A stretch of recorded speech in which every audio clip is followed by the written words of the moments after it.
আচ্ছা ঠিক আছে, আমাদের লাস্ট এখান থেকে লেকচার শুরু করি।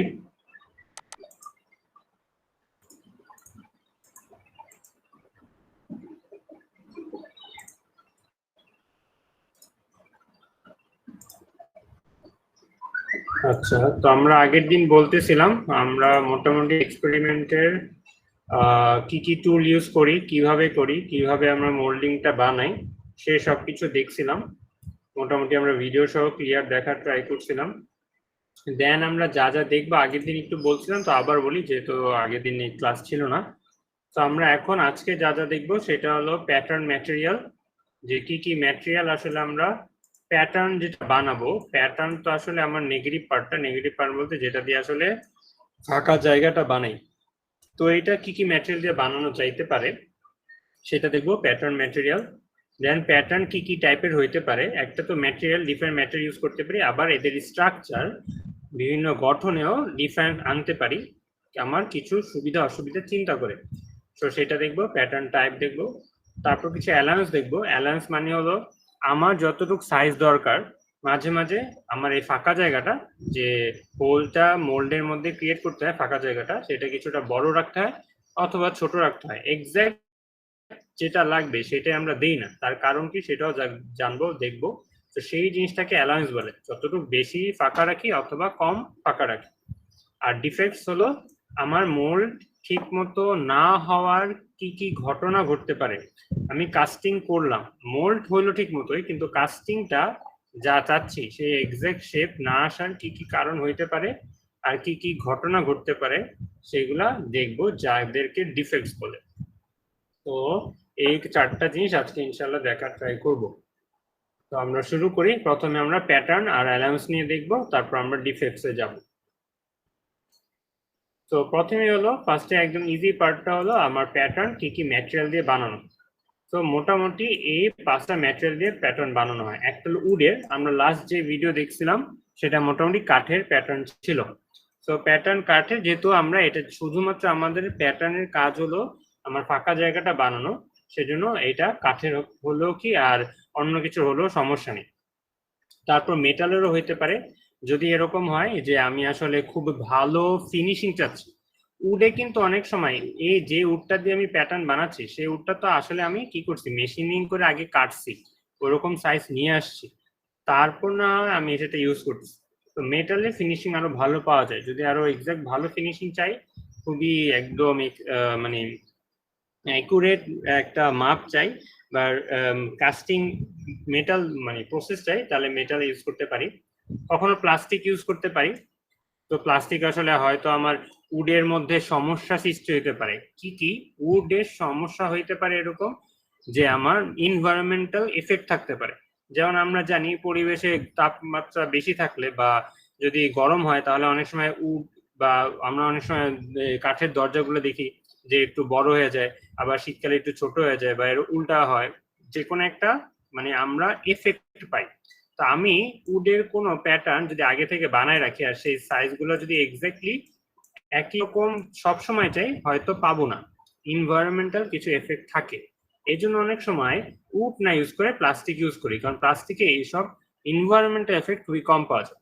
আবার মেটালও অনেক সমস্যা হতে পারে।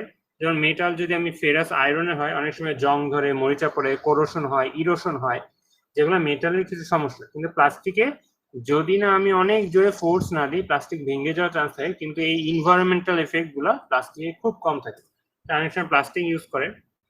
আর অনেক তারপরে যেটা আছে সেটা হলো সিমেন্ট টাইপের ম্যাটেরিয়াল ইউজ করা। তো অনেক সময় যেগুলো অনেক সময় বড় বড় সাইজের লাগে, তো সেই সময় আমরা সিমেন্ট টাইপের ম্যাটেরিয়াল প্যাটার্ন হিসেবে ইউজ করতে পারি। ছোট ছোট ক্ষেত্রে হয়তো কাঠ টাট এগুলো ইউজ করা যায়, কিন্তু বড় ক্ষেত্রে কাঠ ইউজ করার ক্ষেত্রে দেখা যাবে অনেক বড় কাঠ লাগবে, জিনিসটা অনেক ভারী হয়ে যেতে, তাছাড়া গাছেরও অনেক ক্ষতি আছে। তো এখন কথা হলো আমরা সেই সুবিধা বা অসুবিধা চিন্তা করে সিমেন্ট টাইপেরও কোনো প্যাটার্ন ইউজ করতে পারি। আর সিমেন্টের সুবিধা হলো যে এখানে তো আমার সিমেন্টের প্যাটার্ন বানাইতে কিন্তু আমাকে মেশিনিং করা লাগে না, কারণ সিমেন্টে আসলে যে প্যাটার্নটা বানাবো সেটাও আরেকটা মোল্ডের মধ্যে ঢুকে বানানো যাবে।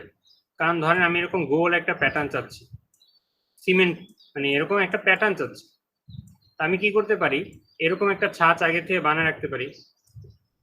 যে ছাঁচ এরকম বানানো আছে, এরকম গোল ছাঁচ বানানো আছে, এটা দুই পাশ দিয়ে লাগে। এখানে সিমেন্ট সিমেন্ট পানি ভালোভাবে মিশে দেন এখানে দিয়ে দিলাম, কিছুক্ষণ রাখলাম, দেন এটা শক্ত হয়ে গেল। দেন এই জিনিসটাকে আমি প্যাটার্ন হিসেবে ইউজ করতে পারি। তো সিমেন্ট কিন্তু আমাকে এরকম অনেক মেশিনিং টেশিং করতে হয়। আমি কি সুন্দরভাবে মিক্সচার একটা বানায়, সিমেন্টের যা যা লাগে বানায়, সেটা আমি যে কোনো একটা ছাঁচের মধ্যে দিলেই ওই শেপ নিয়ে আসা যাবে। তাই প্লাস্টার জিপসাম যে সিমেন্ট, এটার আলাদা একটা সুবিধা আছে। তারপর অনেক জায়গায় ওয়াক্স ইউজ করে বা মোম ইউজ করে। তো মোমের সুবিধা হলো আমি রিটার্ন সহজেই পাওয়া যায়। দেখেন আমি সিমেন্ট কিন্তু এটা, এই সিমেন্টটা যেটা ধরেন বানাইছি, সে কিন্তু আর ডিফারেন্ট শেপ দেওয়া যাবে না। আমি চাইলেই কিন্তু এটাকে এই শেপে দিতে পারবো না, আমাকে ভাঙ্গে ফেলতে হবে। ভাঙ্গে ফেললে আর তো কোনো কাজ থাকে না, সিমেন্ট তো শেষ, নষ্ট হয়ে গেল। তারপর উডের কথা বলেন, মেটালের কথা বলেন, একটা শেপ দিলে অন্য শেপে নিয়ে আসা খুবই কষ্টকর, অনেক সময় নষ্টই হয়ে যায়।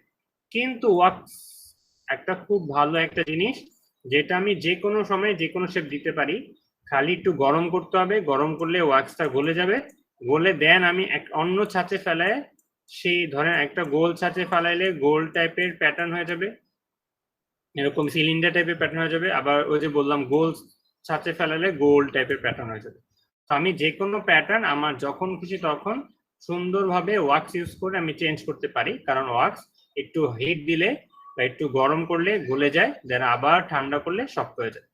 এই মোটামুটি 5টা টাইপের ম্যাটেরিয়াল ইউজ করে, ডিপেন্ডিং অন আমার কোন কাজে কোনটা লাগবে, কোথায় কোনটা ইউজ করা লাগবে বা কোথায় কোন সুবিধাটা প্রয়োজন পড়বে, তার উপর ডিপেন্ড করে আমি আসলে এগুলা ইউজ করব বা চেক করব কোন ম্যাটেরিয়াল ইউজ করা যায়। এরপর দেখব প্যাটার্নের কি কি টাইপস। মোটামুটি এখানে দেখতে পাওয়া যাচ্ছে মোটামুটি 8টা টাইপের প্যাটার্ন আছে। এইগুলা ভাগ করা হয়েছে আসলে প্যাটার্নের স্ট্রাকচারের উপর, মানে একটা প্যাটার্ন কত টাইপের স্ট্রাকচার হইতে পারে। এটা কি সিঙ্গেল পিস হবে, যে একটাই পিস হবে, নাকি স্প্লিট প্যাটার্ন হবে। আগের দিন আমরা যে ভিডিওতে দেখছিলাম সেটা ছিল স্প্লিট প্যাটার্ন। স্প্লিট মানে আলাদা করা যায়। তো আমি যদি আলাদা করতে পারি, দুইটা ভাগে ভাগ করতে পারি, একটাই প্যাটার্ন কিন্তু দুই ভাগে ভাগ করা যায়, তাহলে সেটা স্প্লিট প্যাটার্ন ছিল। তারপরে এটা কি ম্যাচ প্লেট হবে, মানে একটা প্লেটের উপর দুইটা ম্যাচ করাই দিব, ম্যাচ করে দিব মানে লাগাই দিব। তো এরকম হবে কিনা, সেরকম হইতে পারে। কোপ অ্যান্ড ড্র্যাগ প্যাটার্ন হলো, আমরা কোপ অ্যান্ড ড্র্যাগ এই নামটা আগের দিন দেখছি, যে আমার মোল্ডের উপরের অংশকে কোপ বলে। আমি যদি মোল্ডকে দুইটা ভাগে ভাগ করি, মোল্ডের দুইটা অংশে ভাগে ভাগ করি, উপরের অংশকে বলে কোপ আর নিচের অংশকে বলে ড্র্যাগ। সো কোপের জন্য যদি আলাদা আমার প্যাটার্ন ইউজ করি আর ড্র্যাগের জন্য আলাদা প্যাটার্ন ইউজ করি, আমরা আগের দিন দেখছিলাম যে স্প্লিট প্যাটার্ন যেটা ইউজ করছিল, একটা দিছিল কোপে, দেন ওইটার উপর বালু ফেলছিল, দেন এটার কাজ শেষ করছিল, তারপর উঠাই ফেলছিল, দেন আবার ড্র্যাগের মধ্যে বালু ফেলছে আরেকটা, মানে ওই প্যাটার্নই আরেকটা ভাগ ইউজ করছে। কিন্তু তাহলে স্প্লিট প্যাটার্ন, কোপ এন্ড ড্র্যাগের মধ্যে ডিফারেন্স কি? কোপে যে প্যাটার্নটা ইউজ করবো সেটা দেখতে আর ড্র্যাগে যে প্যাটার্ন ইউজ করবো সেটা দেখতে একটু ভিন্ন হইতে পারে। যেমন ধরেন কোপে আমি রাইজার, তারপর রানার এগুলা রাখলাম, ড্র্যাগে রাখলাম না, এরকম হইতে পারে, মানে একটু ডিফারেন্ট শেপ হয়। এজন্য এইটা স্প্লিট প্যাটার্ন আর কোপ এন্ড ড্র্যাগ প্যাটার্ন এক না, একটু ডিফারেন্স। তারপর লুজ পিস, গেটেড, সুইপ এগুলা দেখবো আমরা, চিত্র না দেখলে বুঝবো না, একটু ইন্ট্রোডাকশন দিয়ে আসলাম, এবার চিত্রগুলা দেখি। তো এটা হলো সিঙ্গেল পিস প্যাটার্ন, মানে এটা একটাই পিস, এটা কোনো ভাগাভাগি করা যায় না। এমন না যে এটা, এই যে মাথার যে সিলিন্ডারটা এটা নিচের বক্সের সাথে আটকানো পিন দিয়ে, মানে আমি ঘুরে খুলতে পারি, এরকম না, একদম সলিড জয়েন্ট, কোনো ভাঙ্গাভাঙ্গি করা যাবে না। তো এইগুলা হলো আমরা কখন ইউজ করি, যখন আসলে আমরা খুবই ছোটখাটো কাজ করি, খুব বড় সড়ো জিনিস নিয়ে কাজ করি না, খুব খুব বেশি কমপ্লিকেসি নাই, খুব ইজি একটা প্যাটার্ন বা সহজ একটা জিনিস বানাচ্ছি, তখন আমরা সিঙ্গেল পিস প্যাটার্ন ইউজ করি। বেশিরভাগ টাইমই এইটা অ্যাভয়েড করার ট্রাই করি, কারণ এই সময় মানে অনেক সময় দেখা যায় আমি যখন এটা ছুটাইতে যাব, দেখেন আমার যখন দুইটা ভাগ ছিল স্প্লিট প্যাটার্ন, যেটা ভিডিও দেখছিলাম আমরা, এটা সহজেই রিমুভ করা যেত, সহজেই রিমুভ করা যেত, মানে দুইটা দুই ভাগ থেকে সুন্দর করে খুলে ফেলতাম, কিন্তু এটা কিন্তু বেরোবে না। তো এইগুলা কখন করে, সিঙ্গেল পিস যখন অনেক ইজি টাইপের শেপ হয়। আর এগুলার জন্য আলাদা করে রানার আর গেট এগুলা কাটতে হয় হাত দিয়ে, ঠিক আছে।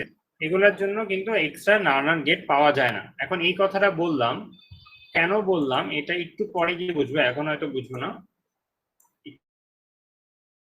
একটু পরে গেলেই বুঝবো, একটু পরে যাই। তাহলে স্প্লিট প্যাটার্ন কি ছিল? আগের দিন আমরা দেখছিলাম ভিডিওতে যে আমার দুইটা ভাগ করে নিয়েছিল, আর এই দুইটা ভাগের একটা অংশের পিন ছিল, আরেকটা অংশে এরকম হোল ছিল। যেটা পিন, যেটাকে ডবল পিনস বলে, ডবল পিনস বলে, সেভাবে লেগে যেত, একটার সাথে লাগা যাইতো, তারপরে খোঁজা যাইতো। তাহলে এই টাইপের প্যাটার্ন দুইটাই কিন্তু দেখতে সেম, আর এদের গায়ে কোনো এক্সট্রা পার্ট নাই, যেমন রানার গেট করার জন্য এক্সট্রা কোনো পার্ট নাই, এই জন্য কি এদের স্প্লিট প্যাটার্ন বলে। ঠিক আছে, তো এই প্যাটার্ন আমার সুবিধা কি, আমি ইচ্ছা করে ভেঙে ইউজ করতে পারি এবং সহজে রিমুভ করা যায় মোল্ড থেকে। এটা হলো সবচেয়ে বড় সুবিধা, হলো এটা সিঙ্গেল পিস সহজে রিমুভ করা যায় না। আর ম্যাচ প্লেস প্যাটার্ন হলো, এই দেখেন এটা একটা প্লেটের উপর লাগানো, এটা দুইজন নিজেদের সাথে সংযুক্ত না, কিন্তু মানে এটা নিজেদের মধ্যে কোনো পিন দিয়ে আটকানো না, আগেরটা যেমন পিন দিয়ে আটকানো যেত, এখা দুইটাই একটা প্লেটের, এই একটা প্লেট আছে, এই প্লেটের দুই পাশে দিয়ে আটকানো। ঠিক আছে, তো এটা হলো এই যেহেতু একটা প্লেটের উপর আটকানো, তাই এটাকে ম্যাচ প্লেস প্যাটার্ন বলে আর কি, একটা প্লেটের উপর ম্যাচ করে লাগানো আর কি। আর কোপ প্যাটার্ন হলো, এই দেখেন আমি বলতেছিলাম যে এই দুইটা হলো, এই অংশ এইটা হবে কোপে বা কোপ বানিয়ে উপরের অংশে মোল্ডের, আর এটা হলো ড্র্যাগে, এটা হলো নিচের অংশে থাকবে। কিভাবে বুঝলাম? দেখেন এখানে এক্সট্রা একটা জিনিস লাগানো আছে, যেটাকে রাইজার বলে। আগের দিন দেখছিলাম রাইজার কি, যেখান দিয়ে আসলে আমার মোল্ড মেটাল ঢুকে উপরে উঠবে। তো এই যে এক্সট্রা অংশ দেওয়া আছে, কিন্তু এইটাতে কিন্তু এক্সট্রা অংশ নাই। তো দুইটা কিন্তু ডিফারেন্ট জিনিস, প্যাটার্নটা একটু ডিফারেন্ট বা স্ট্রাকচারটা একটু ডিফারেন্ট। এই ডিফারেন্ট হওয়ার কারণে এদের আলাদা আলাদা নাম, যেটা কোপ এটা ড্র্যাগ। কিন্তু স্প্লিট প্যাটার্নে দেখেন, স্প্লিটে আমার এরকম এক্সট্রা কোনো, এই যে বললাম এই যে রাইজার, এই রাইজারটা নাই, বা রাইজার আসলে ইউজ করি না। আমার রাইজার হাত দিয়ে বানাইনি বা কোনো টুল ইউজ করে বানাইনি, আগের দিন যেরকম দেখছিলাম। যে কথাটা এখানে বলছে যে রানার আর গেটটা আমরা হাত দিয়ে বানাইনি, কিন্তু এই কোপ অ্যান্ড র্যাক প্যাটার্নে এই রানারটা বা রাইজারটা হাত দিয়ে বানানোর প্রয়োজন পড়ে না। বা এই যে এখানে এইটা কিন্তু গেট, এইটা কিন্তু গেট, এই যে গেটিং সিস্টেম এখানে লেখা আছে, আমি যদি জুম করি তাহলে গেটিং সিস্টেম লেখা আছে। তো আমার মেইন স্ট্রাকচারটা এতটুকু, এইটা হলো গেট, এইটাও গেট, আর এটা হলো রাইজারটা। তাহলে এখানে এই গেট রাইজার হাত দিয়ে বানানোর প্রয়োজন পড়ে না। আগের দিনে ভিডিওতে দেখছিলাম রাইজার স্ক্রু গেট সব হাত দিয়ে বানাইছে, বা হাত একটা চামচ টাইপের স্পুন ইউজ করে বানাইছে। কিন্তু এই কোপ অ্যান্ড র্যাক প্যাটার্নে এগুলো আগে থেকেই থাকে। তো অনেক বড় বড় সাইজের যদি আমার প্যাটার্ন বানাইতে হয় বা এরকম মোল্ড করতে হয়, কাস্টিং করতে হয়, তাহলে আমরা এগুলো ইউজ করি, যাতে আমরা হাত দিয়ে অনেক বড় টড়ো করে আমার বানানোর প্রয়োজন না পড়ে, এই রাইজার গেটিং কষ্ট করে, যেন অটোমেটিকলি ওইখানেই থাকে, এক্সট্রা হিসেবেই থাকে। Then loose piece pattern.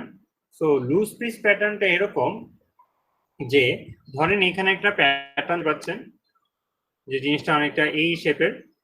এখন কথা হলো, আমি যদি এইখানে এরকম ধরেন, শেপটা এরকম আছে আমার, ধরেন শেপটা আমি চাচ্ছি এরকম, ফাঁকা জায়গাটা আচ্ছা একটু ঠিক মতো আঁকি, ধরেন ফাঁকা জায়গাটা এরকম চাচ্ছি, এই যে এটার মতো একটু বানানোর ট্রাই করতেছি, যে এরকম যাবে, তারপর এরকম গিয়ে একটু নিচে নামে এইভাবে যাবে, এইভাবে যাবে। ঠিক আছে, এখন আমি যদি এই শেপটা চাই, তাহলে অবশ্যই আমার পুরো জায়গাটা বালু দিয়ে ভরা, অন্য কালি দিয়ে, ধরে লাল কালি হলো বালু, তো এই জায়গায় কোনা চিপা সব বালু দিয়ে ভরা, কারণ এখানে তো আর কোনো আমি মেটাল থাকুক এটা চাই না। আমি চাই এই এই ফাঁকা জায়গা যেখানে এই জিনিসটা রাখছি সেইখানে মেটাল না থাকুক, বাকি জায়গায় তাহলে বালু থাকুক, তাহলে বালু এভাবে ভরা থাকে। ঠিক আছে, এটা তো আমরা জানি। এখন সমস্যা হলো, আমি যদি এটা তো রাখতে পারবো না, এই শেপটা আমাকে এই জিনিসটা, এই প্যাটার্নটা রিমুভ করে সরাই ফেলতে হবে। এটা তো আমরা জানি, সরাই না ফেলি তাহলে তো আমি রাখতে পারবো না। এখন আমি যদি টান দিয়ে সরাইতে চাই, তাহলে এই যে কোনার এতটুকু অংশের বালু কিন্তু চলে আসবে, সরে আসবে। কিন্তু আমার আবার এই শেপটাও লাগবে, এমন না শেপের এই কোণাটাও লাগবে। তাহলে আমি কি করতে পারি? তাহলে তারা কি করলো, বুদ্ধি করলো যে আমি এই শেপটাই নিব, কিন্তু দুইটা অংশে বানাবো। একটা অংশ হবে এতটুক, যেটা এই যে এখানে দেখাচ্ছে এতটুকু অংশ, এই একটা অংশ, আর বাকি এর নীল কালারের এক্সট্রা দুইটা অংশ থাকবে যেগুলো আলাদাভাবে ভাগ করা যায়। তাহলে আমি যখন এটাকে টান দিয়ে সরাই ফেলবো তখন জিনিসটা দেখতে কিরকম হবে। আমরা একটু বালুগুলো যে আবার আঁকি, ধরেন এটা হলো সেই বালু দিয়ে ভরা।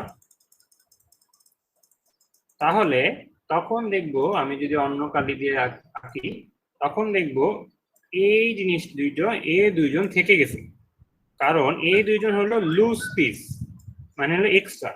বাকি এর পাশে যে ছিল, সেটা যে অন্য কালি দিয়ে আঁকি, এর পাশে যে ছিল এরকম ছিল, এই অংশটা আমি তুলে ফেলছি, কারণ এইটা আলাদা ছিল, এরকম ছিল আর কি, ঠিক আছে, এটা আলাদা ছিল, এটাকে তুলে ফেলছি। বাকি এই দুইজন রয়ে গেছে। এখন এই দুইজন রয়ে গেছে, কোনো সমস্যা নেই, আমি যদি যেহেতু এটা তুলে ফেলছি। আর আমার বালুতে আসলে বালুর অবস্থা হলো এরকম যে বালু এখানে এখানে আছে, আর বালু তো আর এইসব এটা সরাই ফেলে ধসে পড়বে না, বালুতে এমন ভাবেই করা যেন ধসে না পড়ে।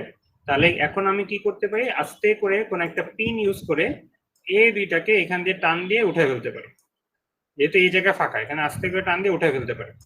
তাহলে বালুগুলা এরকম ত্রিভুজ বা এইখানে এই শেপে চলে আসবে, এরকম কোনাকুনি শেপে চলে আসবে।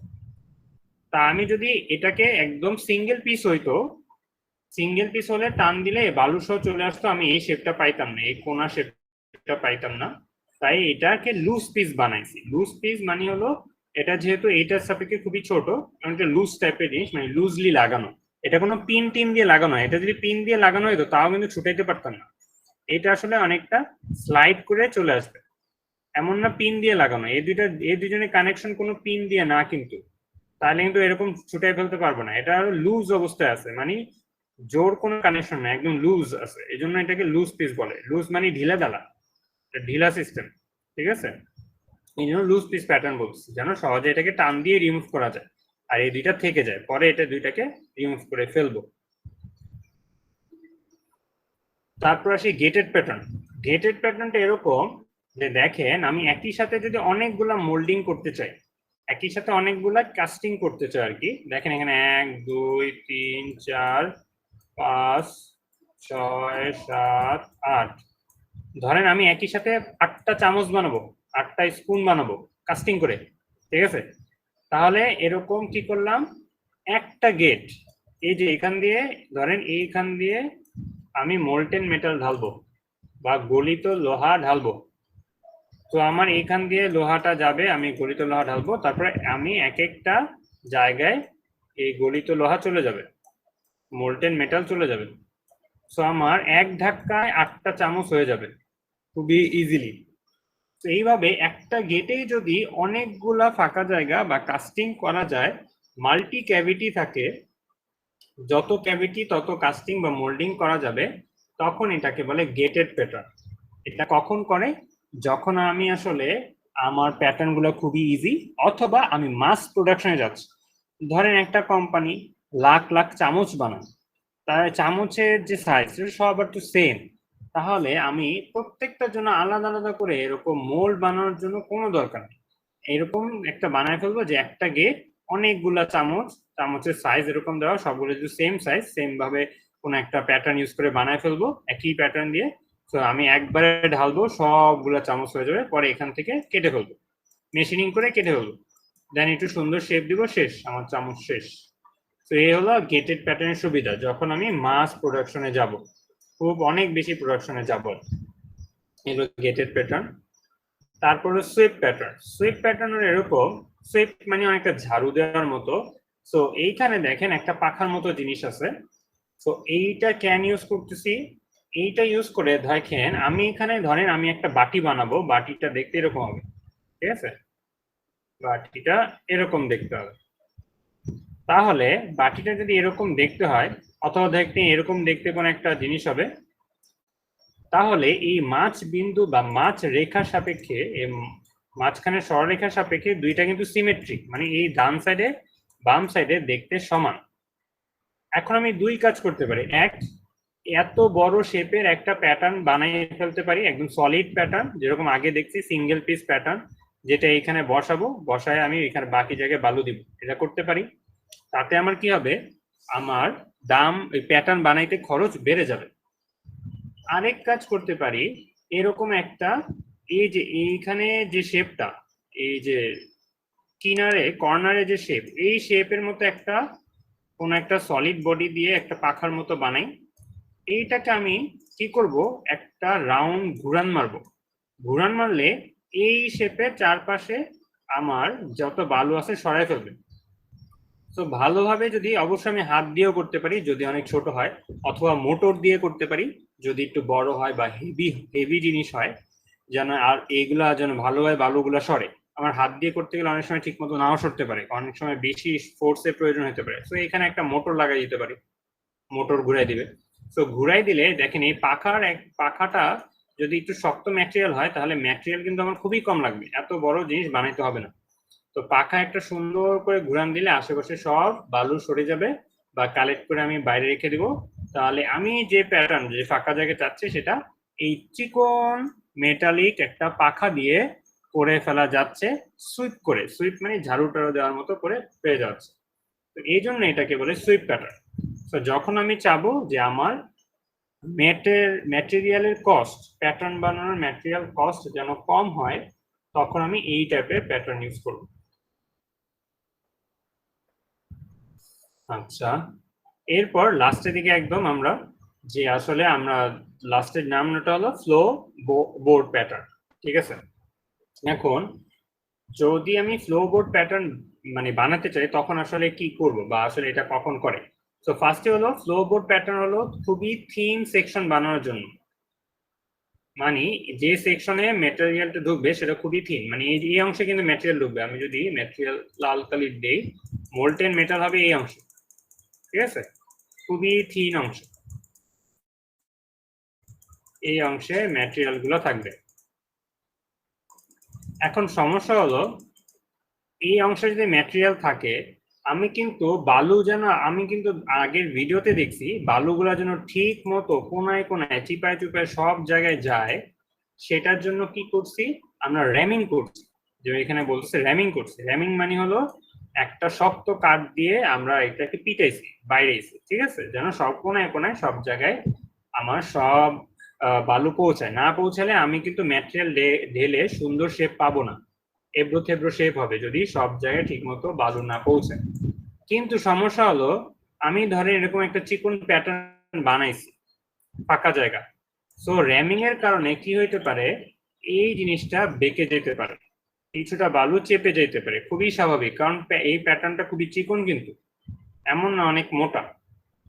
তাহলে এটা যেহেতু খুবই চিকন, খুবই মোটা না, তাহলে র্যামিং এর কারণে জিনিসটা যেন এই ফাঁকা জায়গাটা যেন বেঁকে না যায়, অথবা নিজের ওয়েটের কারণেই যেন বেঁকে না যায়। এই বালুগুলা কিন্তু খুবই মানে এর ডেন্সিটি খুবই বেশি হয়, কারণ আগের দিন আপনারা যে ভিডিও দেখছেন সেই ভিডিওতে অবশ্যই দেখছেন যে বালুগুলা কিন্তু অনেক আঠালো টাইপের। আঠালো হলে এদের মধ্যে ম্যাটেরিয়ালিটি অনেক বা ডেন্সিটি অনেক বেশি থাকে, কারণ একজনকে আরেকজনকে খুবই শক্ত জোরে ধরে রাখে। এটা তো নর্মাল বালু না যে একদম গুড়া গুড়া টাইপের, ছেড়ে দিলে পড়ে যায়।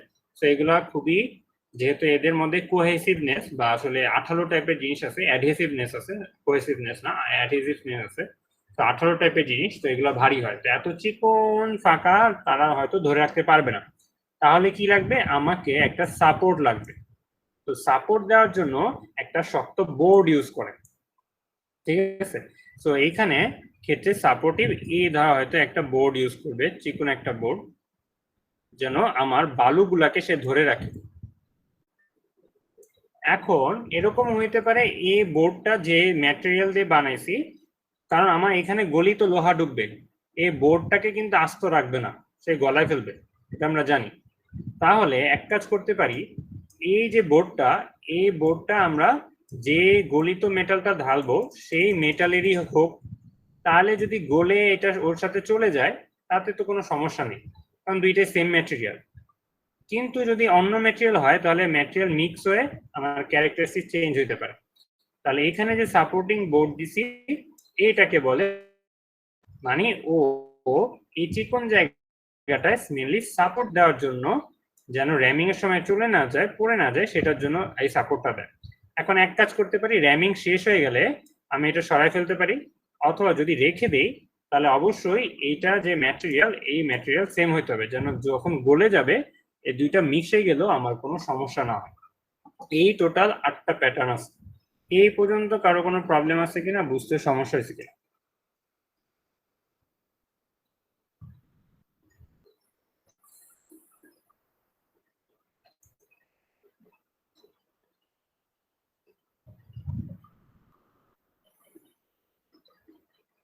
আচ্ছা, যদি সমস্যা না হয়, নেক্সট আমাদের হাতে 10 মিনিটের মতো আছে নামাজ শুরু হওয়ার, আজান দেওয়ারও।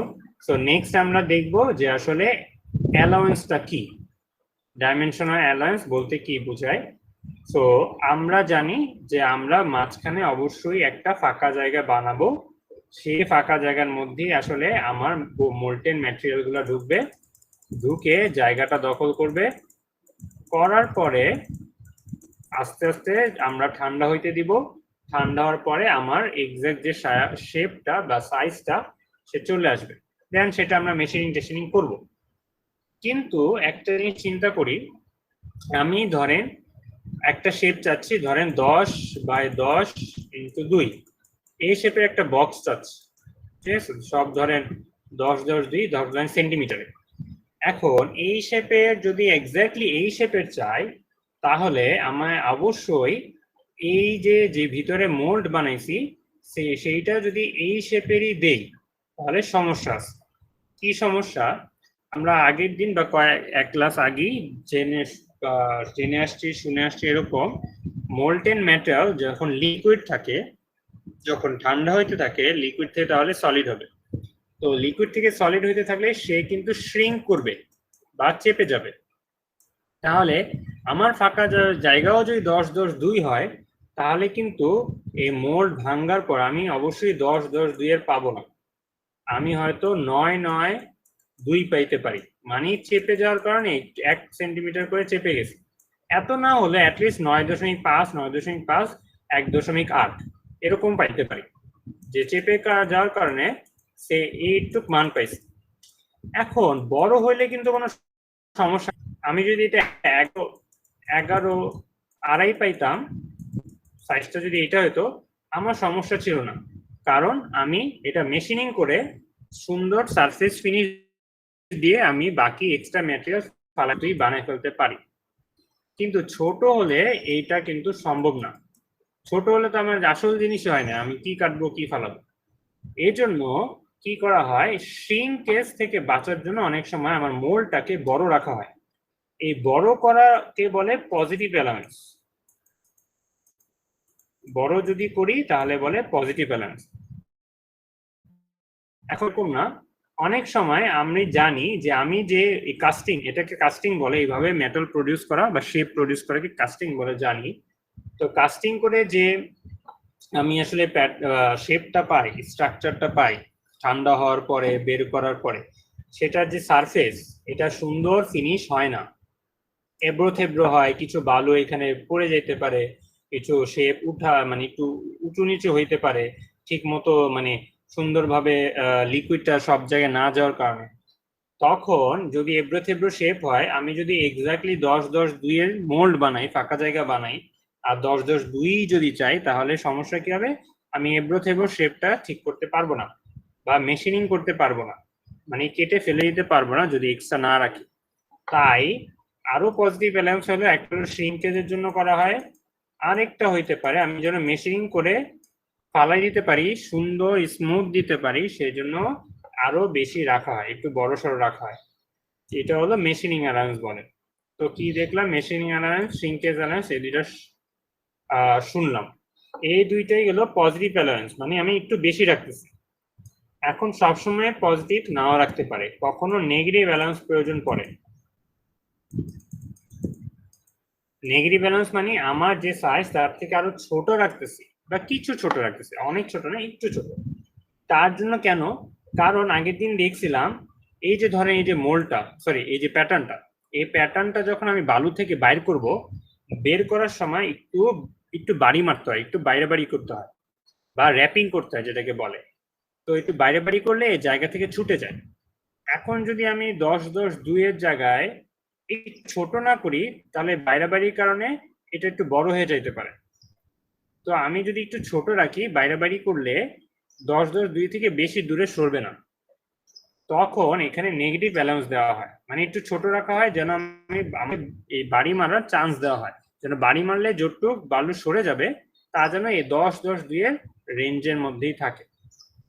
তো তিনটা নাম পড়লাম, এই তিনটায় প্রথম দিকে একটা দেওয়া আছে যে শ্রিঙ্কেজ অ্যালাউন্স ফি, যে আমি যখন আমার লিকুইড থেকে সলিড হয়ে যাবে তখন আসলে চুপসে যাবে, তাহলে চুপসে যাওয়ার পরেও যেন আমার এক মানে যে সাইজটা দরকার, ধরেন বললাম 10-10-2, এটার থেকে যেন ছোট না হয়ে যায়, তার জন্য আমি আসলে আরো বেশি বড় বানাবো। মানে ধরেন এটা আমি বানাইছি 12-12.5 বা 12-12.3, তাহলে আমার এক্সট্রা ম্যাটেরিয়াল লাগবে অবশ্যই, কোনো সমস্যা নেই, আমি পরে এটা কেটে ফালাই দেবো, যেন শ্রিঙ্ক করেও 10-10-2 এর নিচে না যায়। এক্সট্রা থাকলে ফালাই দিতে পারবো, অসুবিধা নাই। তারপর ড্রাফট অ্যালাউন্স, এটা বলি নাই।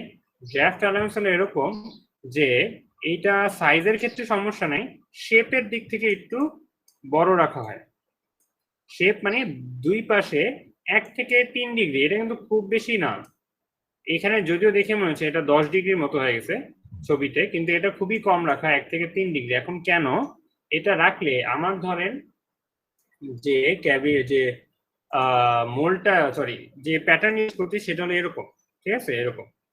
এখন এই প্যাটার্ন যেন সহজে বের করা যায়, একটু ধাক্কা ধুক্কা দিয়ে আশেপাশে একটু নড়াচড়া করে সহজে বের করা যায় যাতে বালুগুলো না সরে, সেই জন্য আমি এই 1 থেকে 2 বা 3 ডিগ্রি একটু ফাঁকা রাখি যেন সহজে রিমুভ করতে পারি। নাহলে একদম গায়ে গায়ে লেগে রাখলে অনেক সময় বালুগুলো সরে নষ্ট হয়ে যাবে, পড়ে যাবে, সাইজটা নষ্ট হয়ে যাবে। তার জন্য খুবই কম 1 থেকে 3 ডিগ্রি একটু দুই পাশে অ্যাঙ্গেল করে রাখা হয়, এটাকে বলে ড্রাফট অ্যালাউন্স। তারপর ডিস্টরশন অ্যালাউন্স, এটাও শুনি নাই। তো ডিস্টরশন অ্যালাউন্স হলো, ধরেন আমার রিকোয়ার্ড সাইজটা হলো এটা আমার দরকার, কিন্তু আমি যখন মোল্ড বানানোর পর ঢালি, তো আমার এক্সপিরিয়েন্স মানে আগে কয়েকবার করছি, করার পর দেখছি যে যখন আমি ভেঙে বের করে নিয়ে আসি তখন ক্যাস্টিংটা এরকম হয়ে যায়। হয়তো তার ওয়েটের কারণে নিচের দিকে চেপে যেতে পারে, হইতেই পারে যে অনেক অনেক ডেন্স, আর এটা অনেক বড়, ধরেন এটা অনেক বড়, ধরেন যে আই বিম যদি দেখে থাকি, আই বিম গুলা যদি দেখে থাকি, আই বিম দেখতে এরকম হয়, এখান দিয়ে এরকম শেপে হয়, এখান দিয়ে আয়ের মতো হয়, সামনে দিয়ে আয়ের মতো দেখতে, ধরেন আই বিম এটা একটা, আর এখান দিয়ে অনেক লম্বা, এটাকে আই বিম বলে যদি দেখে থাকি। তো এটা ধরেন ক্যাস্টিং করে বানানো, তাই এগুলো কিন্তু অনেক বড়, তো সাইজ অনেক বড়, ওয়েট অনেক বেশি, কারণ মেটাল দিয়ে বানাচ্ছে, ওয়েট তো বেশি হবেই। তো ওয়েটের কারণে নিচের দিকে দুই পাশ দিয়ে চেপে গেছে, হইতে পারে ডিস্টোর্ট হয়ে গেছে। তাহলে আমি যেহেতু এক্সপিরিয়েন্স করছি যে কয়েকবার বানানোর পর এই সমস্যা দেখা দিচ্ছে, আমি কি করলাম, আমার যে প্যাটার্নটা তাকে একটু উল্টা বানাইলাম, যেহেতু নিচে চেপে যায় আমি কি করলাম, ওই ফাঁকা জায়গাটা একটু উঁচা করে দিই ইচ্ছা করে। তাহলে এখনো যখন নিচে চেপে যাবে তখন আসলে এটা আসলে নিচে চেপে যাইতো, আমি যদি উঁচা বানাইছি দুইজন মিলে ক্যান্সেল হয়ে সোজা দাঁড়া যাবে, আর সোজা হয়ে যাবে, মোটামুটি সোজা হয়ে যাবে। এই কাজটা করা হয়, এটাকে ডিস্টরশন অ্যালাউন্স বলে। এখানে কোনো ফাঁকা জায়গা টাকা জায়গা করি নাই বা এক্সট্রা জায়গা রাখি নাই, আমি ও যেদিকে ডিস্টর্ড হয়ে যায় বা নষ্ট হয়ে যায় বা ব্যালেন্স হারায় ফেলে তার উল্টা দিকে ব্যালেন্স দিয়ে দিচ্ছি, যেন প্লাস মাইনাসে প্রায় জিরো কাছাকাছি হয়ে যায় এবং সোজা হয়ে যায়। তারপরে ফিনিশিং আর মেশিনিং অ্যালাউন্স বলে আসছি, যে আমি যেন একটু বড় করে বানাই, যেন আমি মেশিন করে কাটতে পারি, যেন আমি অ্যাকচুয়াল সাইজ থেকে একটু বড় বানাই, যদি আমার শেপ একটু এবড়ো থেবড়ো হয় সমস্যা নেই, আমি এটা সুন্দর করে স্মুথ কাটার দিয়ে কেটে ফেলাই দিব, যেন এই এবড়ো থেবড়ো শেপটা আমার না আসে।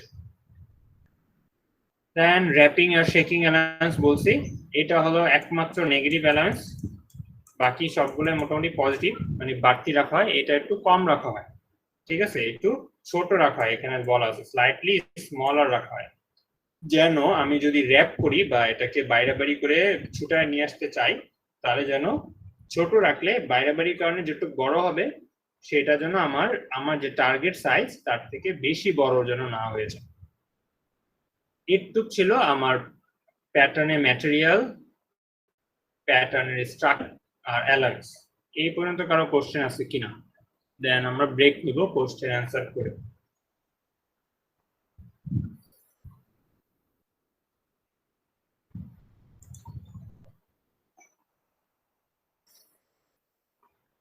আচ্ছা, কোনো কোশ্চেন যদি না থাকে আর কোনো ইনকোয়ারির কিছু কোয়ারি না থাকলে আমরা ব্রেক নিতে পারি। জি জি বলেন বলেন বলেন। স্যার আপনার ক্লাস কি স্যার রেকর্ড করে আমাদের শেয়ার করা যায়? তাহলে একটু ভালো হয়।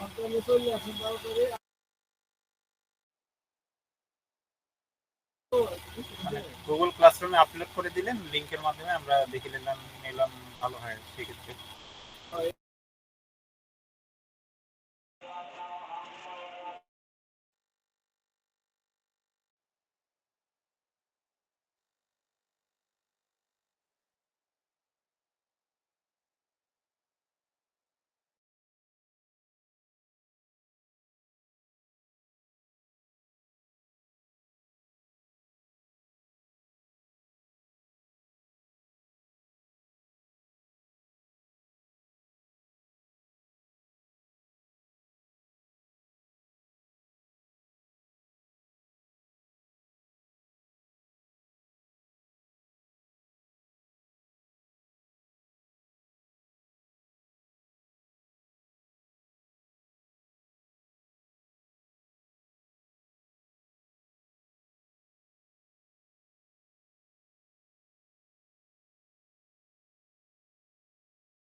ছিলাম তো এতটুকু মোটামুটি আমাদের শেষ। এই স্লাইডটা শেষ, এই স্লাইডটা আপনাদের দিয়ে দিব।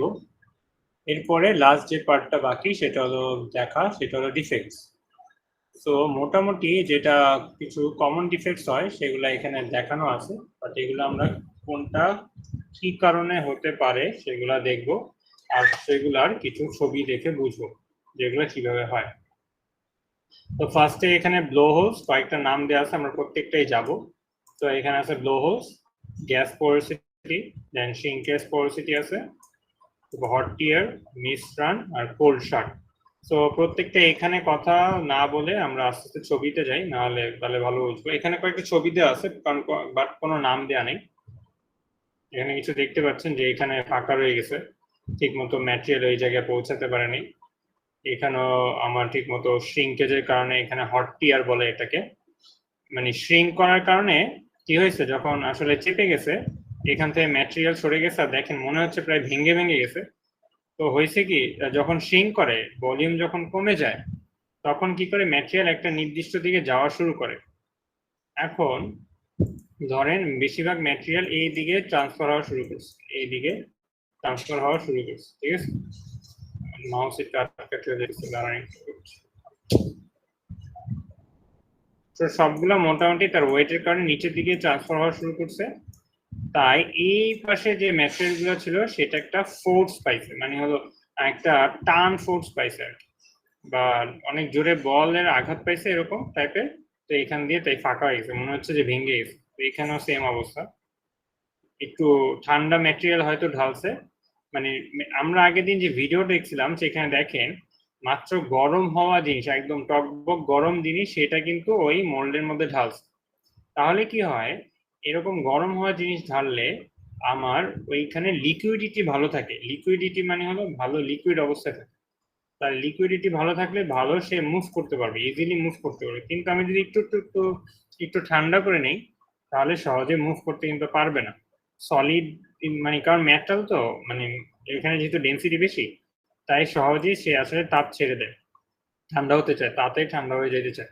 তো আমরা এখানে অবশ্যই মোটামুটি বেশিরভাগ এই ডিফেক্টস এর কারণ হয় এরকম যে আমরা আসলে কি করছি, একটু দেরি করে একটু যখন ঠান্ডা হয়েছে তারপর ঢালা শুরু করছি, তখন ওর লিকুইডিটি কমে গেছে। তো সে সহজে আসলে পুরা জায়গাটা পূরণ করতে পারে নাই, এর আগেই সে আসলে ঠান্ডা হয়ে আটকে গেছে। তখন এইসব ডিফেক্ট মোটামুটি দেখতে পাওয়া যায়। এখানে কয়েকটা ডিফেক্ট দেখতে পাচ্ছি, এই যে এখানে ঠিক মতো হয়নি, তো এখানে মেশিনিং করেও ঠিক করতে পারবো না, তবে এখানে রয়ে গেছে ডিফেক্ট। এই পর্যন্ত ম্যাটেরিয়াল ঠিক মতো বেশি চিকন হয়ে যাওয়ার কারণে পৌঁছায়নি। আর এখানে কি হয়েছে, কোপ অ্যান্ড র্যাক ঠিক মতো জায়গায় রাখতে পারে নাই, সরে গেছে, হয়তো ভিতরে জায়গাটা একটু আলাদা হয়ে গেছে। তো আমরা যেসব নাম দিচ্ছি তার প্রথমে ছিল ব্লো হোলস। তো ব্লো হোলস এরকম, আমার এখানে এই দেখেন এখানে একটা ফুটা হয়েছে, এই যে এখানে কালো একটা ফুটা হয়েছে, পাশে পাশে এগুলা ফুটা কিনা নট শিওর, এগুলো মনে হয় ফুটা না, বাট এখানে একটা ফুটা হয়েছে একটু বোঝা যায়। তো এটাকে ব্লো হোলস বলতেছে। তো এই হোল গুলা বা স্মল এই ছোট ছোট হোল গুলো আসলে হয় কেন, বা মেনলি যে ছোট ছোট গর্তগুলো হয় যেখানে গর্ত দেখা যাচ্ছে এটাকে ব্লো হোলস বলে। তো এই টাইপের ডিফেক্টের কারণ কি, তো প্রথমে এখানে কজেসও বলা আছে। তো এই টাইপের ডিফেক্টের ফার্স্ট কারণ হলো লো পারমিয়াবিলিটি। এখন পারমিয়াবিলিটি জিনিসটা কি, পারমিয়াবিলিটি হলো ধরেন আমার যেসব বালু আমরা ইউজ করি, ধরেন এটা বালু দিয়ে ভরা, তো বালু দিয়ে ফুল জিনিসটা ভরা। এখন বালু যেন ঠিক মতো বাইন্ড করতে পারে, একা একজনকে ধরে রাখতে পারে, তার জন্য অবশ্যই পানি প্রয়োজন হয়, এটা কিন্তু আমরা জানি।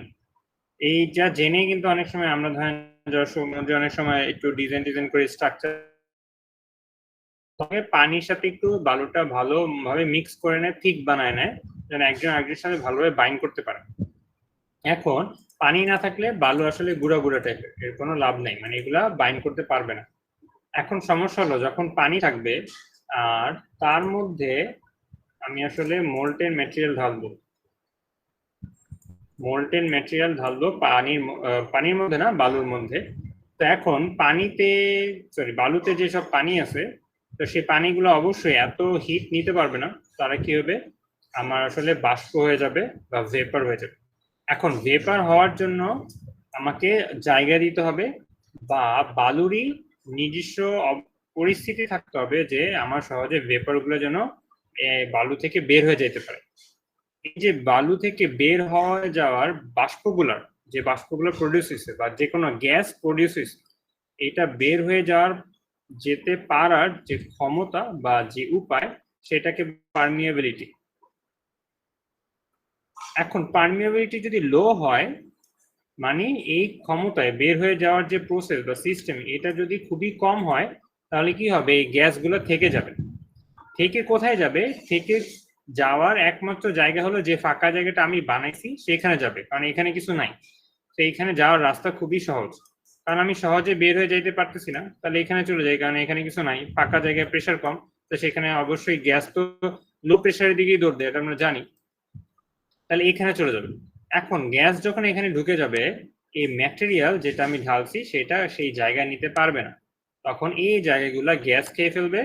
এখন গ্যাস যতই ঠান্ডা হোক, সে তো আর এরকম স্ট্রাকচার বানাইতে পারবে না, আমার তো ম্যাটেরিয়ালের যে জায়গা সেই গ্যাস খেয়ে ফেলছে, তখন এই জায়গাগুলো ফাঁকা দেখতে পাওয়া যায়, তখন এইগুলাকে বলে ব্লো হোলস। তারপর আরো কয়েকটা কারণ আছে, যে ইনপ্রপার ভেন্ডিং করছি, ভেন্ডিং আগের দিন বলছিলাম। আর প্রথম দেখার সময় ভেন্ট মানে হলো ছিদ্র ছিদ্র ফুটা করে দিতে হয়, কিছু লম্বা লম্বা ছিদ্র করে দিতে হয়, যেটার মধ্যে দিয়ে সহজে গ্যাস বের হয়ে যেতে পারে। তো আমি যদি ভেন্টিং ঠিক মতো না করি, মানে ফাঁকা জায়গায় না দিই, গ্যাস বের হতে পারবে না। তো এটার মেইন কজই হলো গ্যাস।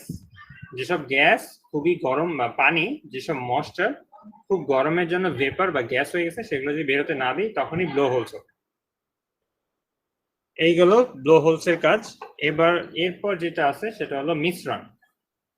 তো মিশ্রণ কখন হচ্ছে, দেখেন আমার এর পুরাটা ফাঁকা ছিল, একটু ফাঁকা ছিল, এখান দিয়ে ম্যাটেরিয়াল ঢালছি, তো আমার ম্যাটেরিয়াল পৌঁছাইতে পারেনি, এই জায়গাটায় ম্যাটেরিয়াল পৌঁছাইতে পারে নাই, তাই ফাঁকা রয়ে গেছে, এইটাকে বলে মিশ্রণ।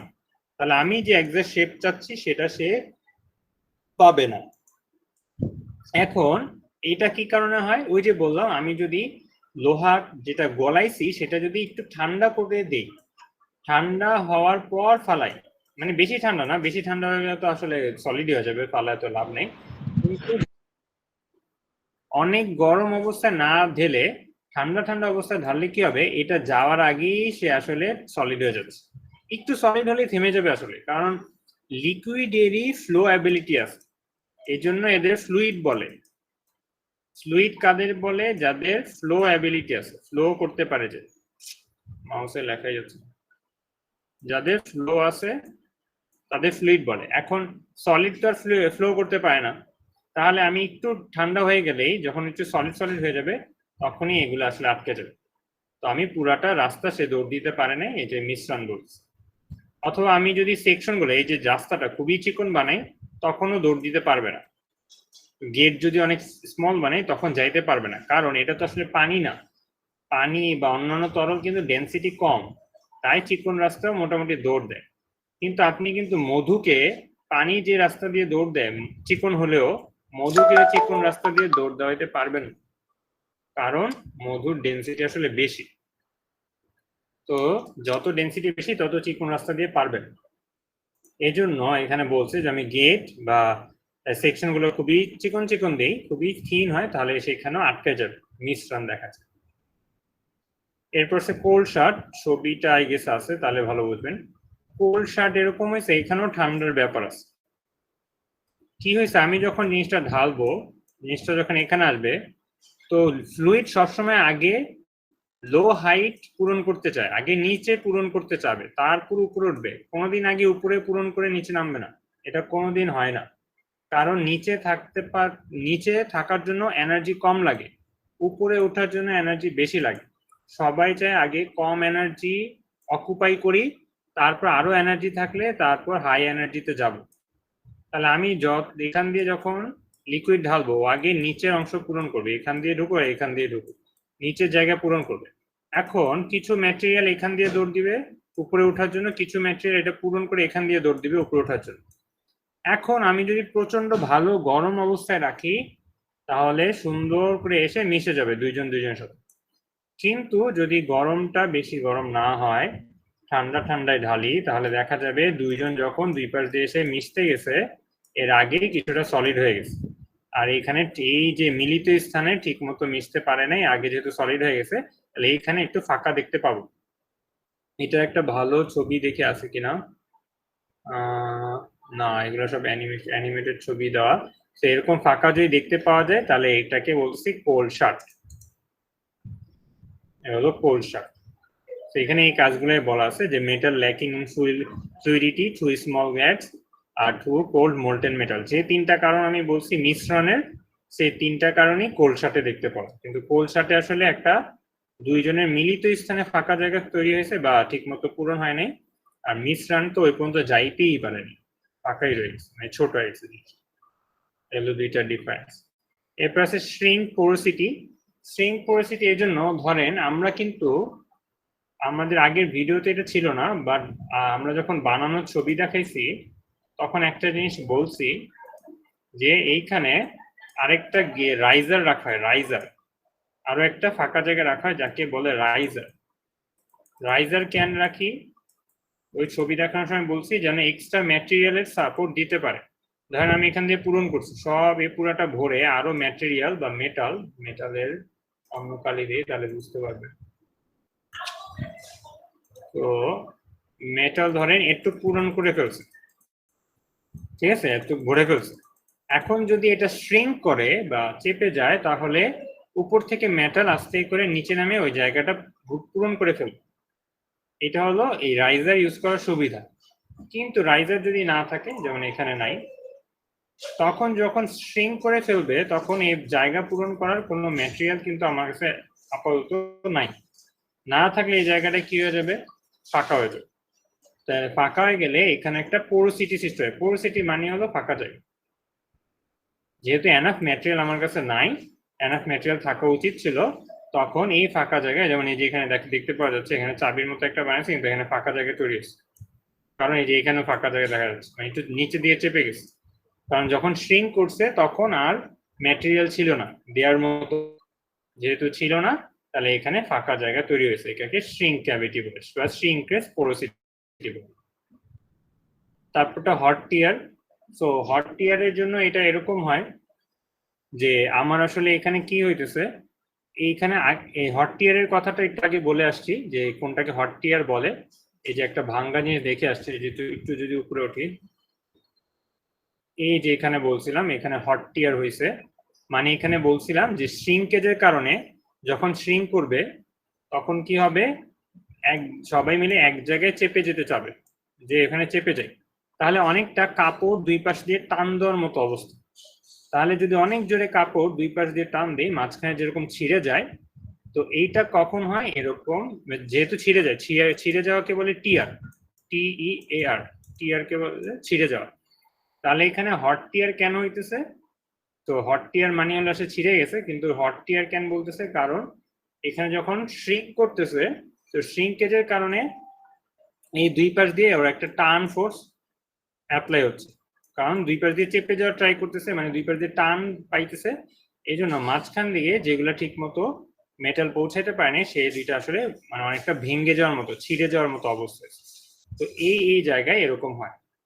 তাহলে এইগুলো কেন হয়, মোটামুটি লো পোরিং টেম্পারেচার যদি কম হয় তাহলে এরকম হয়, অথবা এমন মেটাল ইউজ করতেছি যেটা শ্রিঙ্কেজ অনেক বেশি হয়।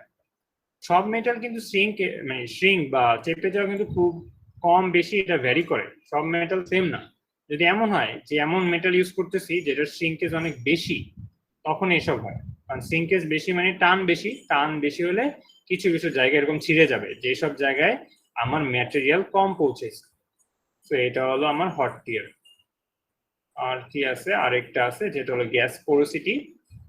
গ্যাস পোরোসিটি এরকম, একটা গ্যাসের কথা বলছি যেটা স্যান্ড, বালুর মধ্যে যে পানি থাকে সেই পানি বাষ্প হয়ে যখন আমার জায়গা খেয়ে দিবে, এটা হলো একটা, সেটার নাম বলছি হলো, এক নম্বরে ছিল ব্লো হোলস।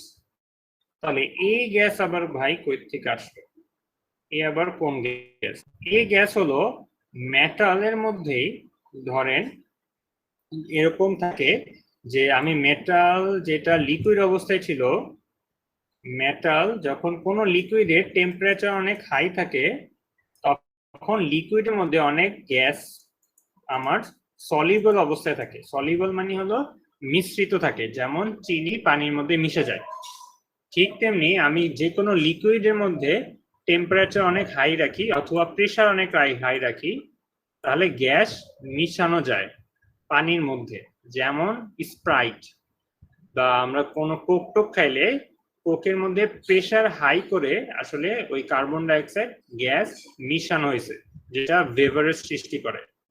তো ঠিক তেমনি প্রেসার বাড়ে অথবা কোনো লিকুইডের টেম্পারেচার বেশি থাকলে গ্যাস পার্টিকেল ওর মধ্যে মিশে থাকতে পারে। আর টেম্পারেচার যত কমা শুরু করবে ও যত ঠান্ডা হওয়া শুরু করবে, ও যত ঠান্ডা হইতে থাকবে গ্যাস আর মিশে থাকতে পারবে না। ঠিক তেমনি প্রেসার কমায় ফেললে গ্যাস আর মিশে থাকতে পারে না। এই জন্য আমরা যখন কোকের বোতল খুলি করে সব গ্যাস কার্বন ডাইঅক্সাইড বের হইতে থাকে, কারণ প্রেসার কমায় ফেলছে। ঠিক তেমনি টেম্পারেচার কমায় ফেললো গ্যাস, এই গ্যাসগুলো বের হওয়া শুরু করবে। এটা কিন্তু পানির জন্য তৈরি হওয়া গ্যাস না, এটা মেটালের মধ্যেই দ্রবীভূত বা ছিল সেই গ্যাস। তাহলে এই গ্যাসের কারণেও এরকম ফুটাফুটি দেখতে পাওয়া যাবে, যেটা পানির কোনো দোষ না। পানি বলতে মানে বালুর যে পানি ছিল তার কোনো দোষ না, এটা হলো মেটালের মধ্যেই যে গ্যাসগুলো ছিল সেগুলো এখন বের হওয়া শুরু করছে। আগে দ্রবীভূত ছিল, কোনো সমস্যা করে না, কিন্তু যখন ঠান্ডা হয়ে সলিড হওয়া শুরু করছে তখন করছে সমস্যা, সে বের হওয়া শুরু করছে। এখন বের হওয়ার তো জায়গা পায় না, কারণ জায়গা তো নাই, সব দিক দিয়ে তো আটকে ফেলছি। এখন যখন আটকে ফেলছি তখন সে এই মেটালের মধ্যেই থেকে গেছে, থেকে যাওয়ার কারণে আসলে আমার এইখানে গ্যাস পোরোসিটি হয়েছে, মানে যেহেতু থেকে গেছে তাহলে জায়গা খেয়ে ফেলছে, ওই জায়গা মেটাল নিতে পারে নাই, এই জায়গায় এরকম ফাঁকা ফাঁকা হয়েছে। এই হলো আমার মোটামুটি কাস্টিং ডিফেক্ট, আরো কয়েকটা দিছে, সবগুলোর ব্যাখ্যা আমরা যাব না, জাস্ট যে কয়টা পড়লাম। এই পর্যন্ত কারো কোনো কোশ্চেন আছে কি?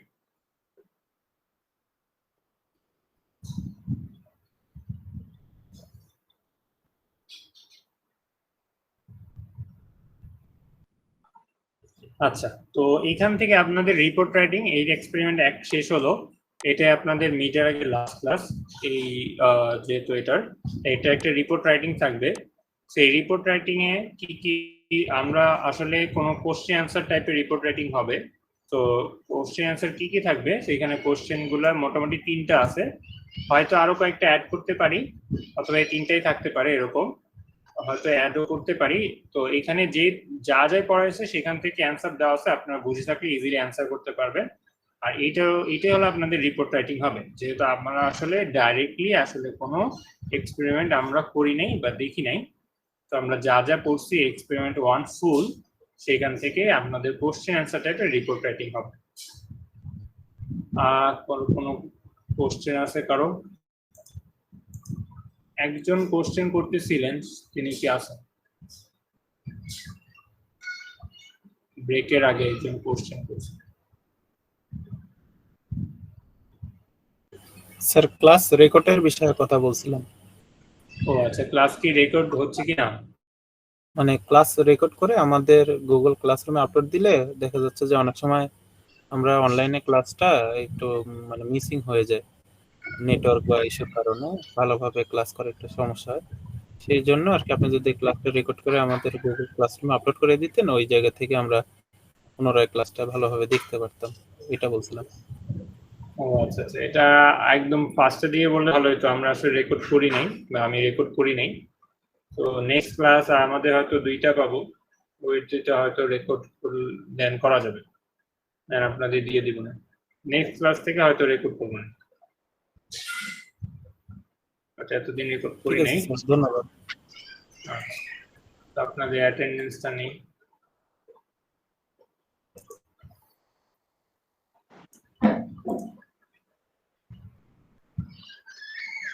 আচ্ছা, 7117 Yes, sir. 0354 0354 2153 Present, sir. 2154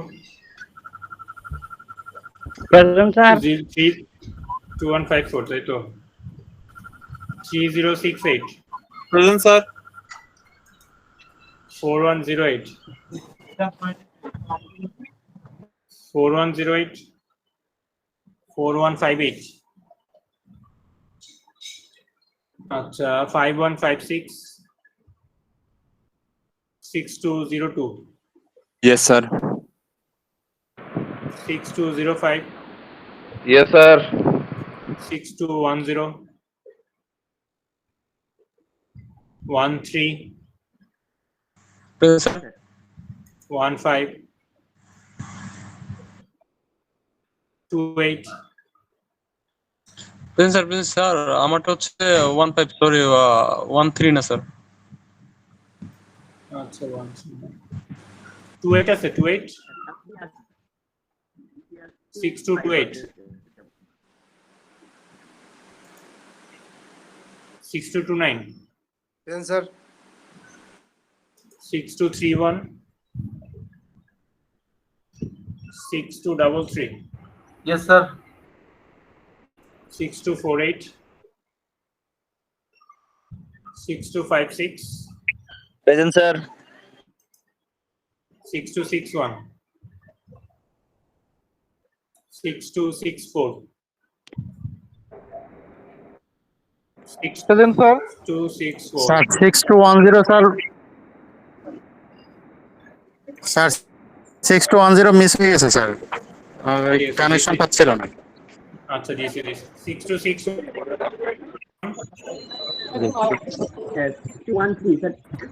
present,